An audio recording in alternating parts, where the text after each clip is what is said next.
Boa tarde, turma. Vamos dar início à parte 3 da nossa revisão. Vamos falar sobre a industrialização brasileira, o consumo e as redes de transporte e comunicação. Pois bem, até o século XX, o Brasil ainda não havia se industrializado.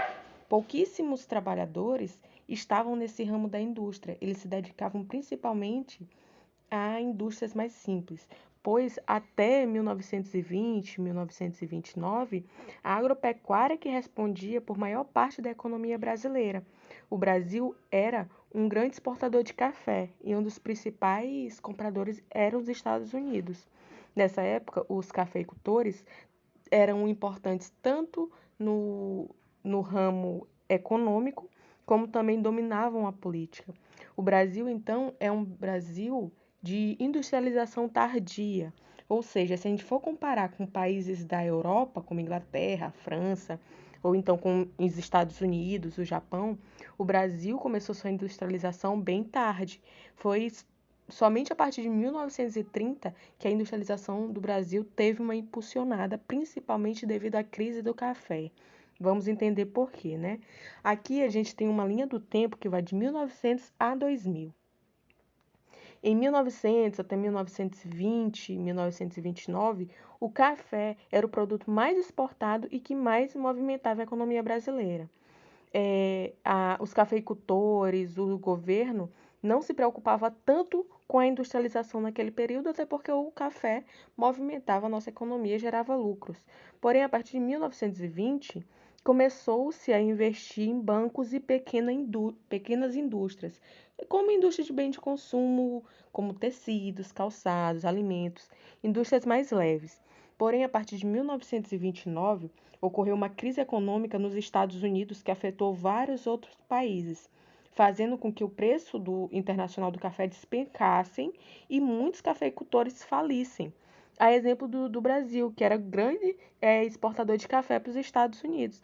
Então, na década de 30, os cafeicultores foram perdeu espaço tanto na economia quanto na política. A partir de então, 1930, o governo e os investidores passaram a investir mais ainda em indústrias, principalmente indústrias pesadas. Em 1940, então, houve um desenvolvimento da nossa indústria, principalmente nossa indústria nacional, estimulado pela Guerra Mundial. Muitos países que nos forneciam produtos importados já não podiam mais fornecer porque eles estavam em guerra. Então, qual foi a saída do Brasil? Produzir os seus próprios produtos, para não ficar dependendo daqueles países que estavam em guerra. A partir daí, a nossa indústria foi se diversificando. Em 1950, a nossa população urbana mais que cresceu, né? Porque muita gente saiu do campo vindo para a cidade em busca de melhor condição de vida, de emprego, inclusive nas indústrias, porque o campo já não oferecia mais tanta vantagem. E a indústria foi diversificando. À medida que a população vai crescendo, essa indústria tem que atender a necessidade dessa população. Então, começou a se diversificar. Os setores das indústrias, como naval, químico, farmacêutico, de automóveis, de alimentos, de eletrodomésticos. Além disso, houve também grande participação de empresas transnacionais. Que empresas são essas? São empresas que têm origem em outros países, como a Ford, por exemplo, né? Uma empresa multinacional dos Estados Unidos que se instalou aqui no Brasil. Fortalecendo aí mais o setor automobilístico. Na década de 60, porém, a economia do Brasil começou a desacelerar devido a problemas políticos que aumentavam. Já na década de 70, foram feitos grandes investimentos estatais, alavancando o crescimento dessa indústria que vinha decaindo, né, privilegiando grandes empresas, ou seja, grandes empresários, pessoas ricas, e nesse momento ficou conhecido como milagre econômico. Porém, muita gente começou a fazer parte da margem da sociedade, houve muita pobreza nesse período. Em 1980, o Brasil passou por um período de recessão, um período de endividamento, a economia estava instável, a política estava passando por grandes problemas e essa década foi conhecida como década perdida para a economia do Brasil. Já em 90, a nossa economia voltou a ficar um pouco mais instável, alguns segmentos industriais voltaram a crescer, outros tiveram dificuldade para superar a concorrência. O Brasil começou a investir em tecnologia para empregar nas indústrias, né? Começou a concorrência entre produtos importados e nacionais, devido à abertura do mercado em 1990. E em 2000, o setor de comércio e serviço já apresentava mais da metade do PIB brasileiro. Ou seja, o Brasil que antes girava sua economia em torno da agropecuária, agora, no século, no final do século XX para início do XXI, concentrava sua economia no setor de comércios e serviços. Uma observação é que essa concentração industrial iniciou na região sudeste, mais precisamente em São Paulo, mas com o decorrer do tempo, ao longo do tempo, a região sudeste ela foi perdendo vantagens na produção industrial para outros estados, porque ela apresentou altos custos de produção. Houve também investimento do governo para investir em indústrias em outros locais. Isso levou a uma relativa desconcentração industrial. Ou seja, não quer dizer que no Sudeste não se concentra mais as grandes indústrias, ainda se concentra, mas em comparação a antes, houve uma certa desconcentração. Indústrias foram para o Nordeste, outras indústrias foram para o Sul, para o Norte, para o Centro-Oeste, em busca de menor preço, né? Menor custo de produção. O governo investiu maciçamente em descentralizar essa indústria, diminuindo os impostos, incentivos fiscais, doação de terreno e etc. E o que tem a ver a industrialização com o consumo e meio ambiente? Tem tudo a ver, pois à medida que a gente vai aumentando a nossa industrialização, aumentando a produção de bens para atender a população devido ao aumento populacional, mais essa população consome. E se mais nós consumimos, mais nós necessitamos dos recursos naturais que vêm da natureza. Porém, o consumo é uma necessidade humana. Nós temos necessidade de comer, de nos vestir, de nos medicar. No entanto, esse consumo, quando ele é exagerado, exacerbado, ele passa a ser chamado de consumismo, quando a gente consome sem necessidade.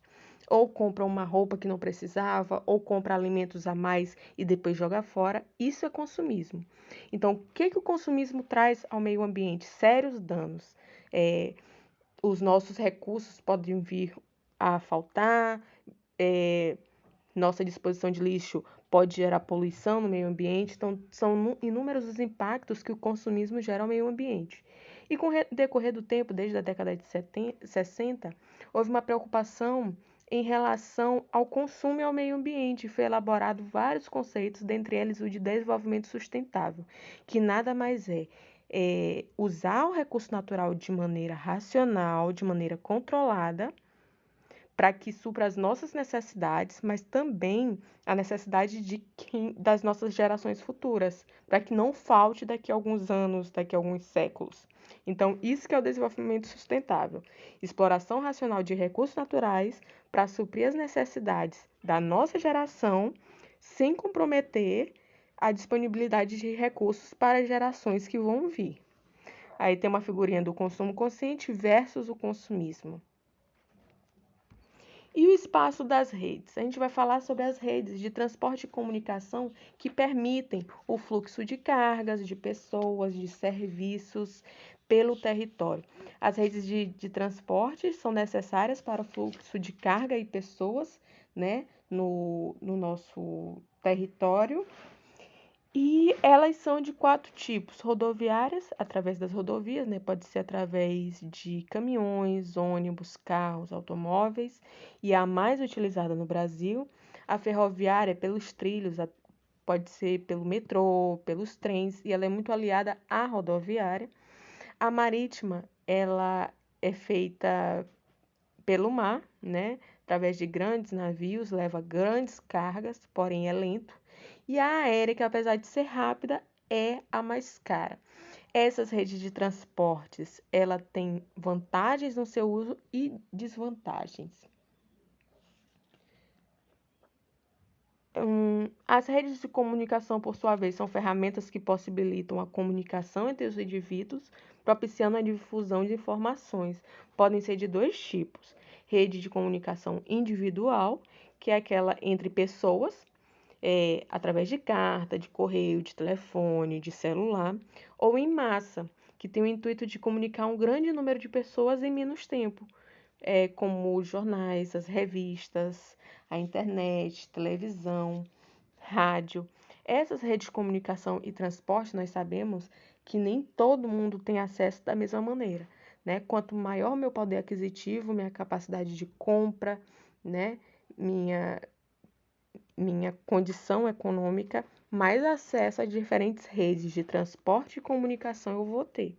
Quanto menos for minha renda, menos poder aquisitivo eu tiver, mais difícil vai ser o meu acesso a esses tipos de redes de transporte e comunicação. Então é isso, pessoal. Espero que tenham entendido e vamos continuar nossos estudos.